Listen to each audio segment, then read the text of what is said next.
Hello viewers, notebook IAS के YouTube channel में आपका स्वागत है। डेली करंट स्पॉटलाइट के आज के वीडियो में हम जानेंगे नत्थी वीज़ा क्या होता है और ये वर्तमान में चर्चा में क्यों है। तो सबसे पहले देख लेते हैं यह चर्चा में क्यों है। हाल ही में चीन द्वारा अरुणाचल प्रदेश के एथलीटों को नत्थी वीजा यानी कि स्टेपल्ड वीजा दिए जाने के मुद्दे पर भारत ने चीन में होने वाले खेलों में एथलीटों को भेजने से मना कर दिया है।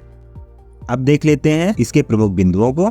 अरुणाचल प्रदेश के 3 एथलीटों को मुद्रांकित यानी स्टाम्प्ड वीजा के बजाय स्टेपल्ड वीजा जारी करने के चीन के फैसले के विरोध में भारत ने चेंगदू चीन में शुरू होने वाले विश्वविद्यालय खेलों से अपनी पूरी वुशु यानी मार्शल आर्ट की टीम को नहीं भेजने का फैसला किया है। विदेश मंत्रालय ने चीनी फैसले को अस्वीकार कर दिया है और कहा है कि भारत इस तरह की कार्रवाइयों पर उचित प्रतिक्रिया देने का अधिकार सुरक्षित रखता है। चीन क्षेत्रीय विवाद का हवाला देते हुए लगातार अरुणाचल प्रदेश के भारतीय नागरिकों को मुद्रांकित वीजा देने से इनकार करता रहा है।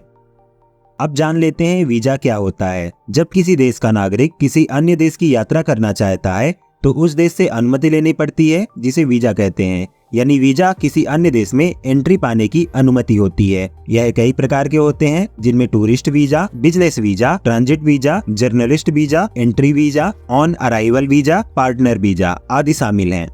अब जान लेते हैं स्टेपल्ड वीजा क्या है।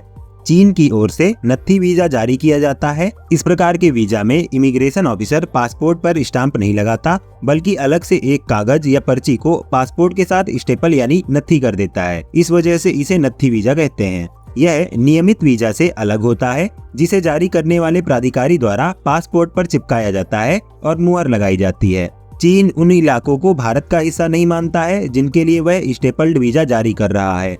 अरुणाचल प्रदेश के अलावा इसमें जम्मू कश्मीर भी शामिल है। नत्थी वीजा कई देशों द्वारा जारी किया जाता है, जैसे क्यूबा, ईरान, सीरिया और उत्तर कोरिया। अब कारण जान लेते हैं कि चीन आखिर ऐसा करता क्यों है। चीन तिब्बत और ब्रिटिश भारत के बीच की सीमा मैकमोहन रेखा की कानूनी स्थिति को नहीं मानता है, जिस पर 1914 के शिमला कन्वेंशन में ग्रेट ब्रिटेन, चीन और तिब्बत के बीच कन्वेंशन में सहमति व्यक्त की गई थी। चीन अरुणाचल प्रदेश के लगभग 90,000 वर्ग किलोमीटर क्षेत्र पर अपना दावा करता है। यह इस क्षेत्र को चीनी भाषा में जंगनान कहता है और बार बार दक्षिण तिब्बत का संदर्भ देता है। चीनी मानचित्र अरुणाचल प्रदेश को चीन के हिस्से के रूप में दिखाता है। यही कारण है कि यह अरुणाचल प्रदेश में स्थानों के लिए चीनी नामों की सूची जारी करता है और स्टेपल्ड वीजा जारी करने जैसे कदम भी उठाता है। अगर स्टेपल्ड वीजा की शुरुआत की बात करें, चीन ने 2005 से अरुणाचल प्रदेश को दक्षिण तिब्बत के रूप में संदर्भित करना शुरू कर दिया था। 2006 के अंत में चीन ने अरुणाचल प्रदेश में सेवारत एक भारतीय सरकारी अधिकारी को वीजा देने से इनकार करके अपने इरादे का संकेत दिया।